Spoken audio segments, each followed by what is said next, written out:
Hundreds of thousands of people are working without power this morning after deadly storms ripped through part of the country.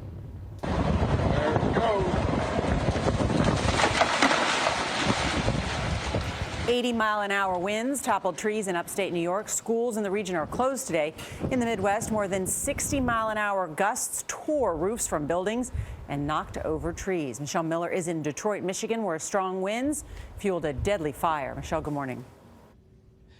Good morning. This is what people are waking up to. Winds so powerful, they took down 3-story trees. This one landing just between 2 homes. It even took out part of the sidewalk. More than 670,000 people are without power, and the head of the largest power company says this is the worst weather event for outages he has ever seen.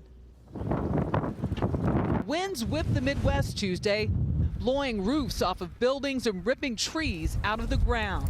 60-mile-per-hour wind gusts swept through the Detroit area, knocking out more than 3,000 power lines, demolishing storefronts and uprooting trees. This one even lifted the back of a car into the air.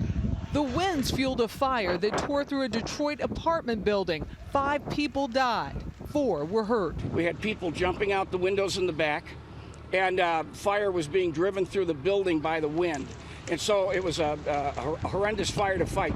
I heard this big crack and a boom. Brad Carpenter's house and car were crushed in Kalamazoo. The Michigan Wolverines men's basketball team's plane was blown off the runway at Willow Run Airport southwest of Detroit. Coach John Beeline says some of the players have minor cuts and bruises. That game tomorrow has still a lot of meaning, but certainly our kids will look at it much differently. Michigan wasn't the only state swept up in the wind. Next door in Chicago, 55-mile-per-hour winds broke a building window, showering the street below in glass and smashing this car windshield. And strong gusts made driving a truck nearly impossible. West of Indianapolis, this armored Brinks truck flipped over, killing the driver. In Toledo, Ohio, a tractor trailer tipped on its side, skidding along an interstate bridge. Another careened off of a highway in Wisconsin. You've got to slow down so that way you don't put yourself in a bad situation. The worst thing that can happen is your truck gets blown over. Crews will be working 16 hours a day to restore power to this area. As for you March Madness fans, University of Michigan's basketball team, they're heading to Washington this morning for the Big Ten tournament. I'm told they will be landing just in time for a noon tip-off.